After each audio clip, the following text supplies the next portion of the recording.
Hello students, IB technical classes के YouTube channel पर आप सबका बहुत बहुत स्वागत है। आज इलेक्ट्रिकल इंजीनियरिंग का एक बहुत ही इम्पॉर्टेंट, बहुत ही मज़ेदार सब्जेक्ट हम लोग डिस्कस करने जा रहे हैं और उस सब्जेक्ट का नाम है पावर इलेक्ट्रॉनिक्स। जी, इस बार 4th सेमेस्टर के अंदर इलेक्ट्रिकल के बच्चों को पावर इलेक्ट्रॉनिक्स पढ़ना है, तो मैं इब्राहिम सर आप लोगों को पावर इलेक्ट्रॉनिक्स से डील करूंगा, पढ़ाऊंगा और बहुत ही इंटरेस्टिंग वे में और बहुत ही आसान भाषा में और बहुत ही स्ट्रगल के साथ, मेहनत के साथ मैं इस पेपर को डील करने वाला हूं। तो आप लोगों को ये पेपर पढ़ने में बहुत ज़्यादा मज़ा आएगा।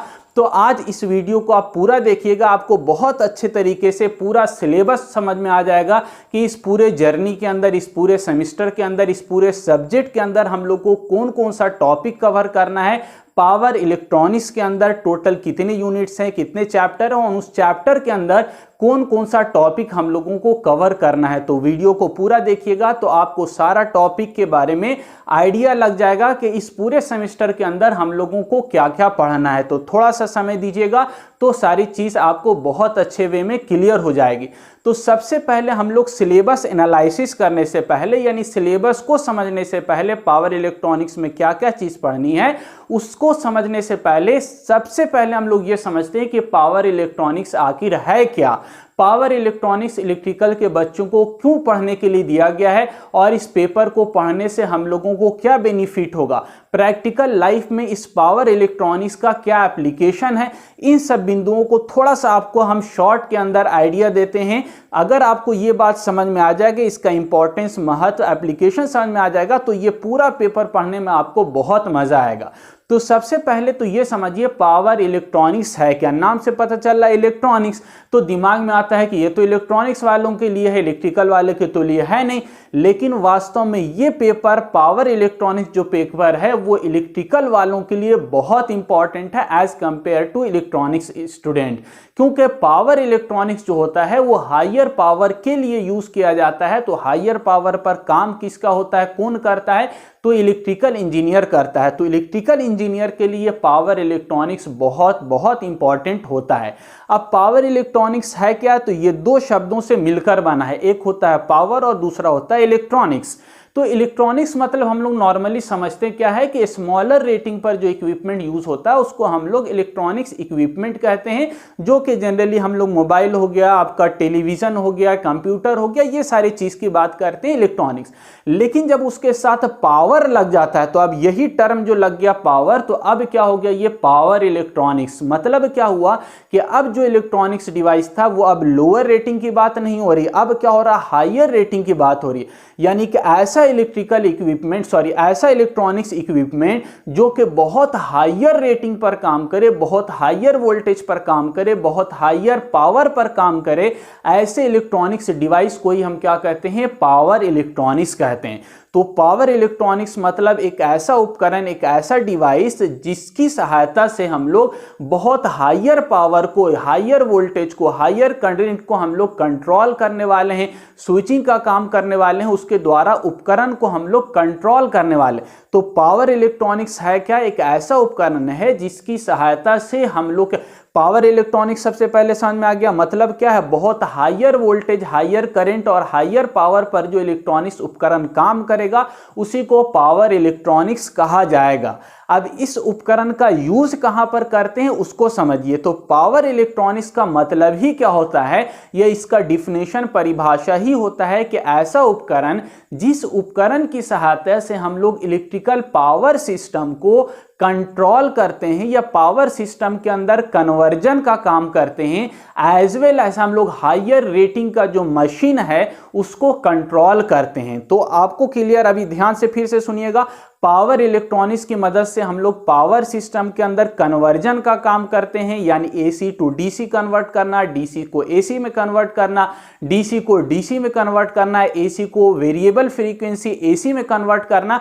यानी हम लोग पावर इलेक्ट्रॉनिक्स डिवाइसेस की मदद से, जो कि हायर पावर पर काम करता है, उसकी मदद से हम लोग पावर सिस्टम के अंदर कन्वर्जन का काम करते हैं, एज वेल एज हम लोग हायर रेटिंग का जो मशीन होता है उसको हम लोग कंट्रोल करते हैं। तो बेसिक आइडिया आपको हो गया होगा पावर इलेक्ट्रॉनिक्स। आप कुछ एग्जांपल दे रहे हैं हम, उसको ध्यान से समझिएगा आप, तो आपको पावर इलेक्ट्रॉनिक्स का महत्व क्या है इलेक्ट्रिकल इंजीनियरिंग के अंदर वो आपको समझ में आ जाएगा। जैसे आप लोगों ने जनरेशन पढ़ा है और जनरेशन में आप लोगों ने विंड पावर प्लांट पढ़ा, अभी रिसेंट आपने पढ़ा है, एग्जाम दिया, तो आपको इसीलिए एग्जाम्पल दे रहे हैं पावर प्लांट के अंदर, विंड मिल के अंदर। जैसे हम लोग विंड मिल जो है, विंड टरबाइन जो लगा हुआ होता है वो कैसा इलेक्ट्रिसिटी जनरेट करेगा, तो जनरली एसी जनरेटर होता है, एसी प्रोड्यूस होगा।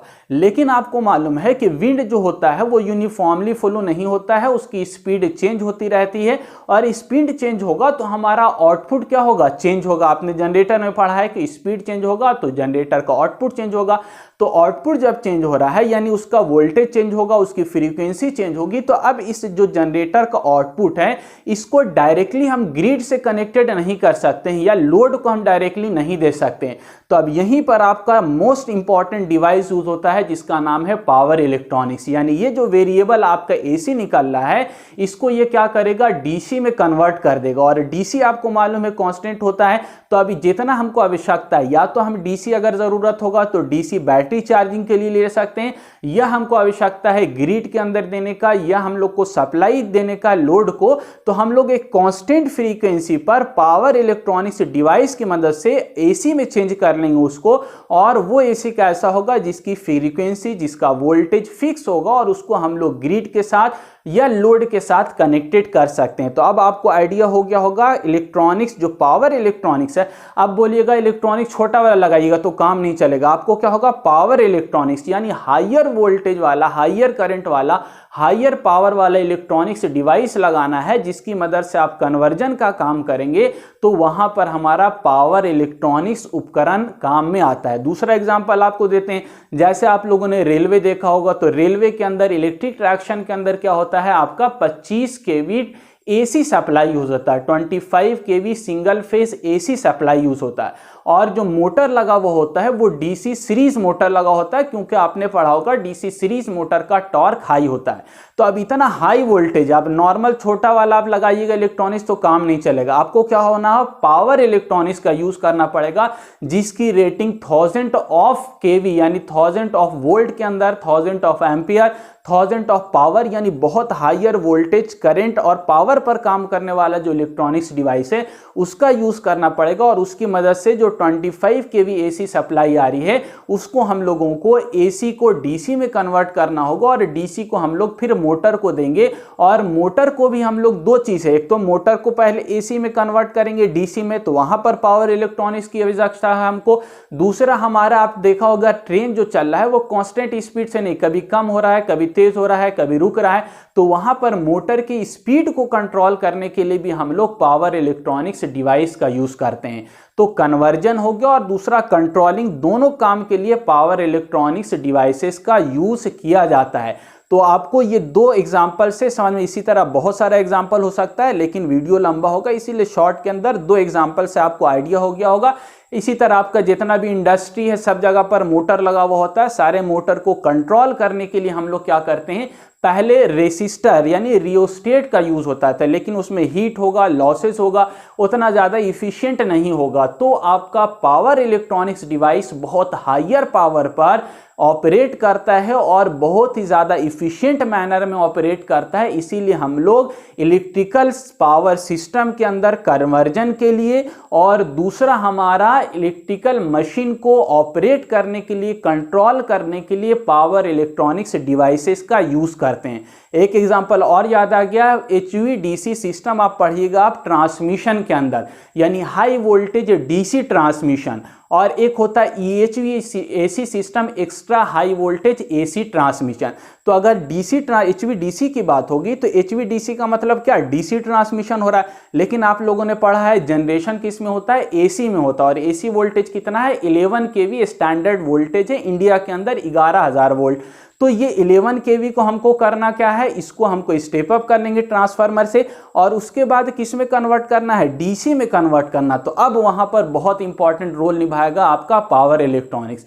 यही पावर इलेक्ट्रॉनिक्स होगा जो कि आपके एसी सिस्टम को, एसी सप्लाई को, जो कि आपके 1000 ऑफ केवी के अंदर यानी किलो वोल्ट के अंदर होता है, आपका 132 केवी, आपका 220 केवी, 400 केवी, इतना हायर वोल्टेज को ये किस में कन्वर्ट करेगा, डीसी में कन्वर्ट करेगा। और आपका हाई वोल्टेज डीसी ट्रांसमिशन होगा और जब लोड के पास पहुंच जाएगा डीसी ट्रांसमिट करने के बाद, तो अगेन हमका हमारा लोड क्या होता है, आपका लोड एसी होता है, इसीलिए फिर हम लोग इन्वर्टर लगाएंगे। और इन्वर्टर, और वो भी कैसा, आपका पावर इलेक्ट्रॉनिक्स वाला इन्वर्टर यानी हाई पावर रेटिंग का इन्वर्टर, जो कि आपके डीसी सिस्टम को एसी के अंदर बदलेगा और फिर लोड के अंदर जाएगा। तो ये 2-3 एग्जांपल्स आपको बहुत अच्छे से दिमाग में बैठ गया होगा कि आपका पावर इलेक्ट्रॉनिक्स के बगैर इलेक्ट्रिकल इंजीनियरिंग अधूरा है। अगर आपको पावर इलेक्ट्रॉनिक्स का नॉलेज होगा तो ही आप अच्छे से पावर सिस्टम या इलेक्ट्रिकल मशीन को ऑपरेट कर पाएंगे। बगैर इसके ना ही आप प्रैक्टिकली किसी भी इक्विपमेंट को ऑपरेट कर पाएंगे और ना ही आपका पावर सिस्टम ऑपरेट हो पाएगा। और इसके अलावा कंपटीशन पॉइंट ऑफ व्यू से बात करें तो जैसे आपका मशीन और आपका पावर सिस्टम इंपॉर्टेंट है, उसी तरह से पावर इलेक्ट्रॉनिक्स भी इंपॉर्टेंट है। हर एग्जाम के अंदर पावर इलेक्ट्रॉनिक्स से भी क्वेश्चन पूछा जाता है। तो ये बेसिक आपको आइडिया लग गया होगा पावर इलेक्ट्रॉनिक्स क्या है, पावर इलेक्ट्रॉनिक्स क्यों पढ़ना है, इसका यूज कहां कहां पर है, यानी एप्लीकेशन कहां क्या क्या है। अब आपको लाते हैं हम सिलेबस के ऊपर, यानी पावर इलेक्ट्रॉनिक्स के अंदर हम लोगों को सिलेबस के अंदर क्या क्या टॉपिक पढ़ना है और कौन कौन सा हम लोगों को यानी चैप्टर को कवर करना है। तो इसके अंदर टोटल आपको 6 यूनिट पढ़ना है, 6 चैप्टर पढ़ना है, जो कि पूरा का पूरा पावर इलेक्ट्रॉनिक्स को कवर करेगा। तो सबसे पहले यूनिट की बात करें तो सबसे पहला जो यूनिट है वो है power electronics devices. Power electronics device कहने का मतलब क्या है, जो ऐसा डिवाइस जो कि हायर पावर पर काम करे, यानी हायर वोल्टेज, हायर करंट या हायर पावर पर काम करे, ऐसा इलेक्ट्रॉनिक्स डिवाइस आपका पावर इलेक्ट्रॉनिक्स डिवाइसेस कहता है। जिसके अंदर सबसे पहले जो हम लोगों को पढ़ना है वो है ट्रांजिस्टर। तो अब ट्रांजिस्टर पढ़ने से पहले थोड़ा सा आपको बेसिक याद दिला देते हैं। बेसिक आप लोगों ने पढ़ा होगा डायोड। डायोड क्या होता है, 2 लेयर से बनता है, जैसे पीएन जंक्शन यानी पी टाइप और एन टाइप को मिलाकर बनाते हैं, 2 टर्मिनल होता है। उसी तरह ट्रांजिस्टर भी आपका एक पावर इलेक्ट्रॉनिक्स डिवाइस है जिसमें आपका 3 लेयर होता है, पीएनपी या एनपीएन होता है, ये भी आप लोगों ने पढ़ा होगा। तो इसके बारे में फिर से यहाँ पर हम लोगों को पावर इलेक्ट्रॉनिक्स डिवाइसेस के अंदर जो सबसे पहला डिवाइस है वो ट्रांजिस्टर पढ़ना है। तो इसके कंप्लीट हम लोग इसके बारे में यानी डिटेल आपको नहीं बता रहे हैं, शॉर्ट में बता रहे हैं, बाकी टॉपिक में डिटेल हम लोग डिस्कशन करेंगे। तो ट्रांजिस्टर पढ़ना, उसका वीआई कैरेक्टरिस्टिक्स पढ़ना हम लोगों को, उसका कंस्ट्रक्शन पढ़ना है, उसका वर्किंग पढ़ना है, उसका एप्लीकेशन पढ़ना है, यूजेस पढ़ना है, वो सारा हम लोगों को ट्रांजिस्टर से रिलेटेड। यानी पहला पावर इलेक्ट्रॉनिक्स कहां से स्टार्ट होगा, ट्रांजिस्टर से होगा। और बेसिक आपको याद दिला देंगे हम, यानी आपको डायोड और पीएन जंक्शन वो सारा आपको याद दिलाने के बाद ट्रांजिस्टर से हम स्टार्ट करेंगे, जो कि आपके सिलेबस में पहला पावर इलेक्ट्रॉनिक्स डिवाइस दिया हुआ। दूसरा टॉपिक जो हम लोग को पढ़ना पावर इलेक्ट्रॉनिक्स डिवाइस में वो फेट दिया हुआ, फील्ड इफेक्ट ट्रांजिस्टर। ये भी ट्रांजिस्टर होता है विशेष प्रकार का, जिसको हम लोगों को डिस्कस करना है। इसी प्रकार मॉसफेट पढ़ना है, metal oxide semiconductor field effect transistor होता है। तो ये आपका 2 टॉपिक कवर करना है, फेट हो गया और मॉसफेट हो गया, ठीक है। इसी प्रकार आपका IGBT आपका पढ़ना है, इंसुलेटेड गेट बाइपोलर ट्रांजिस्टर होता है। तो ये 4 डिवाइसेस आपको फर्स्ट यूनिट के अंदर ट्रांजिस्टर, फेट, मॉसफेट और IGBT के बारे में, ये 4 टॉपिक आपको, जो कि हायर पावर पर काम करता है इलेक्ट्रॉनिक्स डिवाइस, जिसको पावर इलेक्ट्रॉनिक्स डिवाइस कहा जाता है, इन चारों के बारे में हम लोगों को इसका कंस्ट्रक्शन, इसका वर्किंग, इसका वीआई कैरेक्टरिस्टिक्स और इसका एप्लीकेशन, चारों के बारे में पढ़ना है। तो ये फर्स्ट यूनिट हो गया आपका। दूसरा जो यूनिट पढ़ना और पूरे पावर इलेक्ट्रॉनिक्स का जो सबसे इंपॉर्टेंट यूनिट है, सबसे महत्वपूर्ण है, और बाकी के जो पावर इलेक्ट्रॉनिक्स का चैप्टर है वो इसी पर निर्भर करता है, और ये क्या है आपका थायरिस्टर फैमिली। अब समझिए कि थायरिस्टर है क्या, तो थोड़ा सा आपको आइडिया देते हैं। थायरिस्टर जो बना हुआ है ये 2 शब्द से मिलकर, यानी 2 डिवाइस का कॉम्बिनेशन है। एक डिवाइस होता है थायरिस्ट्रॉन, जो कि आपका एक प्रकार का ट्यूब होता है जिसके अंदर गैस फिल होता है, जो कि आपका एज ए स्विच ऑपरेट करता है, काम आता है। लेकिन ये अभी यूज नहीं होता है, इसकी इफिशियंसी और इसका जो ऑपरेशन था वो थोड़ा टफ था, डिफिकल्ट था, इफिशियंसी अच्छी नहीं थी। तो ये लगभग आपका 60-70 साल पहले या उससे पहले यूज़ होता था, जो कि अभी यूज़ नहीं हो रहा है। तो थायरिस्ट्रॉन एक डिवाइस होता था और दूसरा आपका ट्रांजिस्टर, जिसको हम लोग फर्स्ट चैप्टर में पढ़ेंगे। इन दोनों का कॉम्बिनेशन करके, यानी थायरिस्ट्रॉन से थाई ले लिया गया है और ट्रांजिस्टर का TORR लास्ट वाला ले लिया गया है, और दोनों शब्द को मिलाकर आपका एक डिवाइस बनाया गया, दोनों डिवाइस का कॉम्बिनेशन, जिसको थायरिस्टर कहा जाता है। अब ये थायरिस्टर जो होता है, जैसे ट्रांजिस्टर में आपका 3 लेयर होता है, इसी प्रकार आपका थायरिस्टर के अंदर 4 लेयर होता है। तो इन 4 लेयर के कॉम्बिनेशन से मिलकर बनता है थायरिस्टर। अब इस थायरिस्टर के अंदर बहुत सारा डिवाइस आता है, यानी एक डिवाइस का नाम थायरिस्टर नहीं, थायरिस्टर फैमिली है, यानी बहुत सारा डिवाइस मिलाकर थायरिस्टर कहलाता है। जैसे हम लोगों को इसके अंदर जो सबसे पहला और सबसे इंपॉर्टेंट डिवाइस पढ़ना है थायरिस्टर के अंदर, वो SCR पढ़ना है, सिलिकॉन कंट्रोल रेक्टिफायर। तो रेक्टिफायर तो आप पढ़ चुके हैं। रेक्टिफायर का काम क्या है कि AC को DC में कन्वर्ट करना है, लेकिन ये किसका बना हुआ है? सिलिकॉन का बना हुआ है, और जो रेक्टिफिकेशन होगा वो कंट्रोल वे में होगा, तो इसीलिए इसका नाम क्या होगा? Silicon control rectifier. तो SCR के बारे में हमको डिटेल पढ़ना है। और दूसरा जो डिवाइस है आपका थायरिस्टर फैमिली के अंदर, उसमें क्या क्या है आपका, जैसे ट्रायक हो गया, डायक हो गया, आपका UJT हो गया, GTO हो गया, ये सारा कहाँ का, किसका नाम हम बता रहे हैं? सारा का फुल फॉर्म, सारा का कंस्ट्रक्शन, सारा का वर्किंग, सारा का VI कैरेक्टरिस्टिक्स, वो सारा हम लोग डिस्कस करेंगे जब सेकंड चैप्टर की बात करेंगे। तब ये सारा किसके अंदर आएगा? थायरिस्टर के अंदर आएगा। तो इन्हीं सारे डिवाइस को हमको, यानी SCR को, GTO को, UJT को, आपका ट्रायक को, डायक को, इन सब को मिलाकर हम थायरिस्टर कहते हैं या थायरिस्टर फैमिली कहते हैं। और इन सारे फैमिली के अंदर जो सबसे मोस्ट इंपॉर्टेंट उपकरण है, मोस्ट इंपॉर्टेंट डिवाइस है, थायरिस्टर डिवाइस है, वो कौन सा है? SCR, silicon control rectifier. इसीलिए थायरिस्टर का दूसरा नाम, थायरिस्टर का मतलब ही क्या समझा जाता है?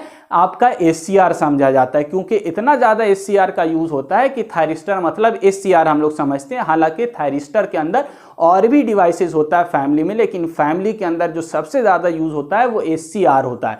तो हम लोग सिलिकॉन कंट्रोल रेक्टिफायर कितना नंबर ऑफ लेयर से मिलकर बना हुआ है, कितना टर्मिनल है, इसमें आपका एनोड क्या है, कैथोड क्या है, गेट क्या है, ट्रिगरिंग क्या है, VI कैरेक्टरिस्टिक्स क्या है, बहुत सारा हम लोग इसके बारे में नॉलेज प्राप्त करेंगे, इसके बारे में चर्चा करेंगे, और इस टॉपिक से रिलेटेड बहुत ही डेप्थ में हम लोग सब्जेक्ट को जानेंगे। तो दूसरा चैप्टर आपका क्या हो गया? थायरिस्टर फैमिली, जिसके अंदर SCR और उस बाकी दूसरे उपकरण के बारे में पढ़ना है। तो ये 2 चैप्टर हो गया।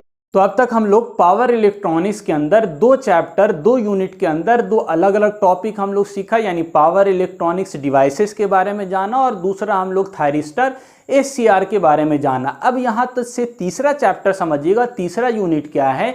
तीसरा यूनिट का नाम है turn on and turn off method of thyristor.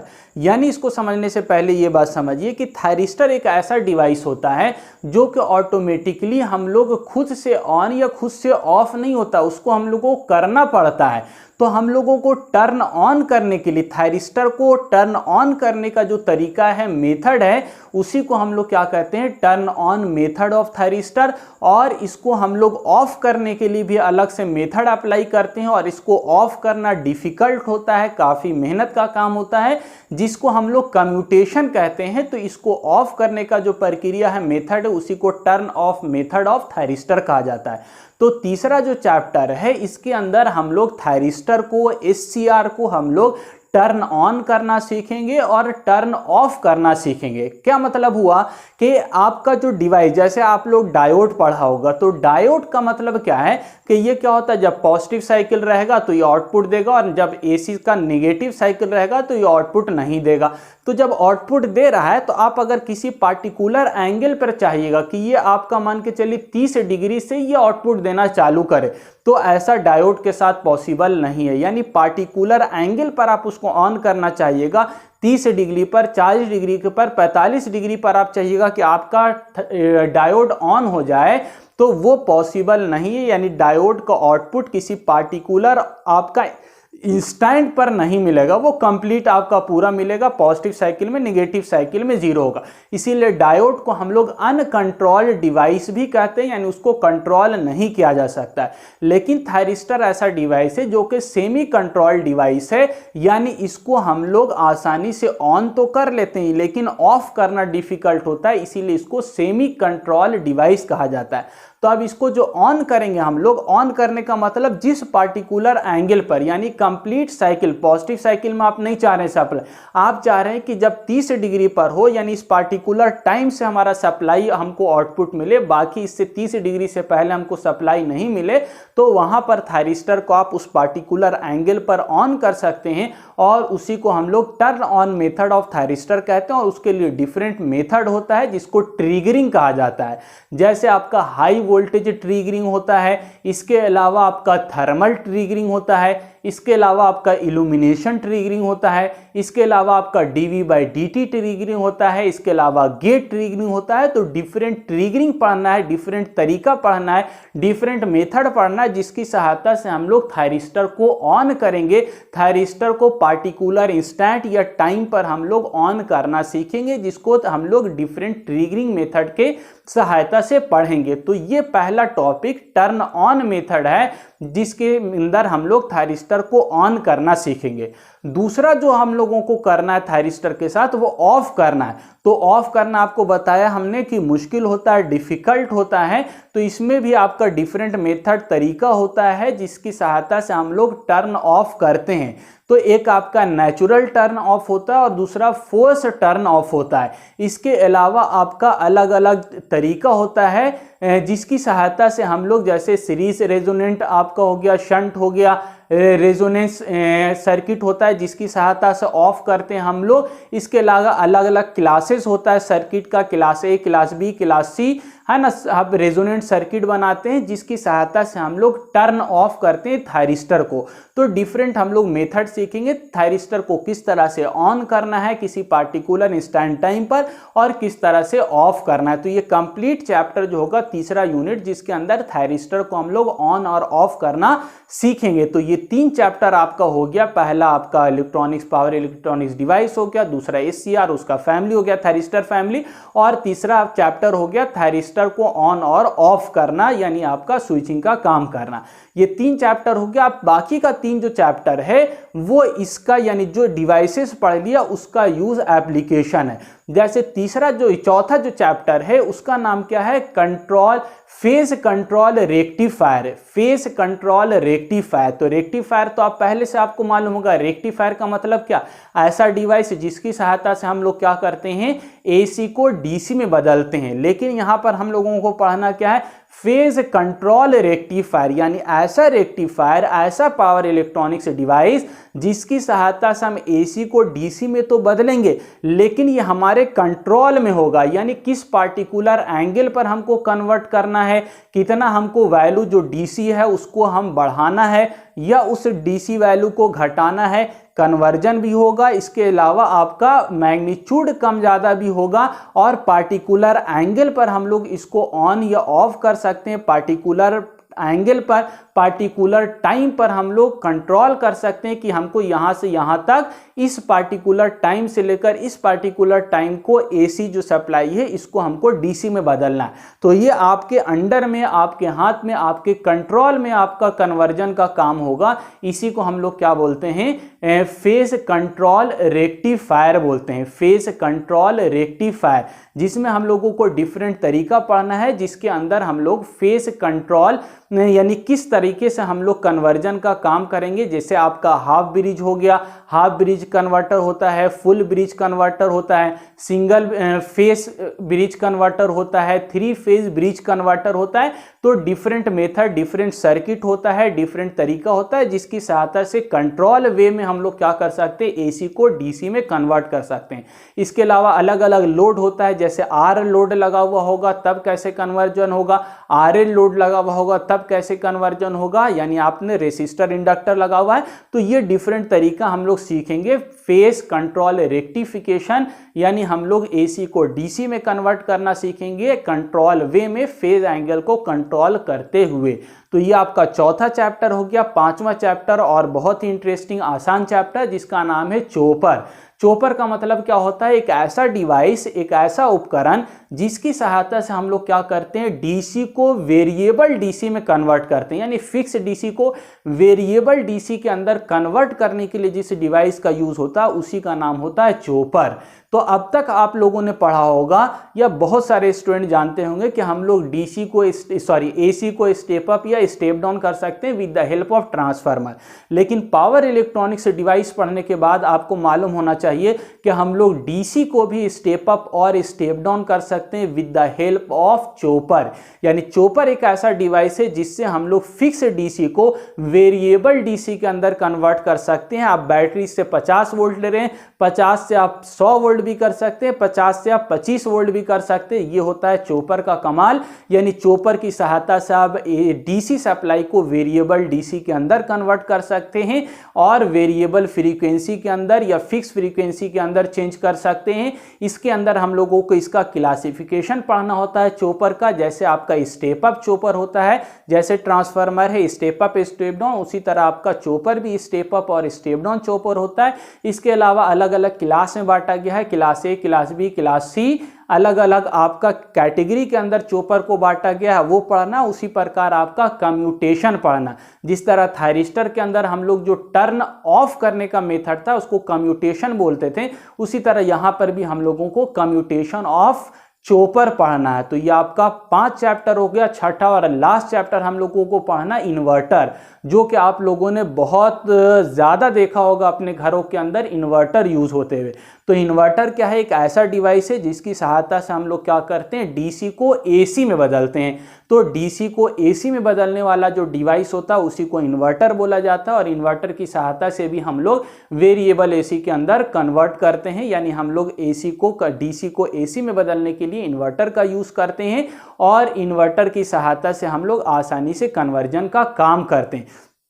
इसका भी हम लोगों को क्लासिफिकेशन पढ़ना, डिफरेंट टाइप पढ़ना है। जैसे आपका क्या हो गया, सीरीज इन्वर्टर होता है, पैरेलल इन्वर्टर होता है, हाफ ब्रिज है, फुल ब्रिज है, सिंगल फेज है, 3 फेज है।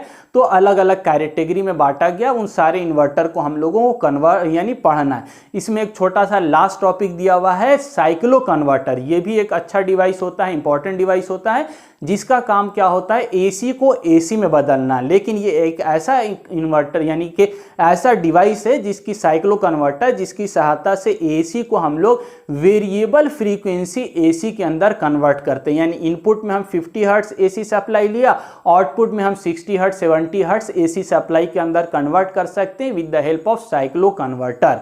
तो आई होप ये पूरा सिलेबस का एनालिसिस आपको बहुत अच्छे से समझ में आएगा और बहुत इंटरेस्ट लगा होगा, मज़ा आया होगा। तो ज़्यादा से ज़्यादा अपने दोस्तों को शेयर कीजिए। और आप लोगों को मालूम है ऑनलाइन क्लास इस बार 4th सेमेस्टर इलेक्ट्रिकल का आईबी टेक्निकल क्लासेस के अंदर 28 जुलाई से स्टार्ट हो रहा है। तो जो बच्चे ऑनलाइन क्लास करना चाह रहे हैं वो जल्द से जल्द ज्वाइन करें, और जो ऑफलाइन करना चाह रहे हैं वो ज़्यादा से ज़्यादा अपने दोस्तों को ये इन्फॉर्मेशन पहुँचाएँ कि 4 जुलाई से आईबी टेक्निकल क्लासेस के अंदर ऑफलाइन क्लास स्टार्ट होगा बाईपास गया में। तो आप डेमो क्लास करने ज़रूर आइएगा, आपको बहुत मज़ा आएगा इस सेमेस्टर पढ़ने में। Thank you.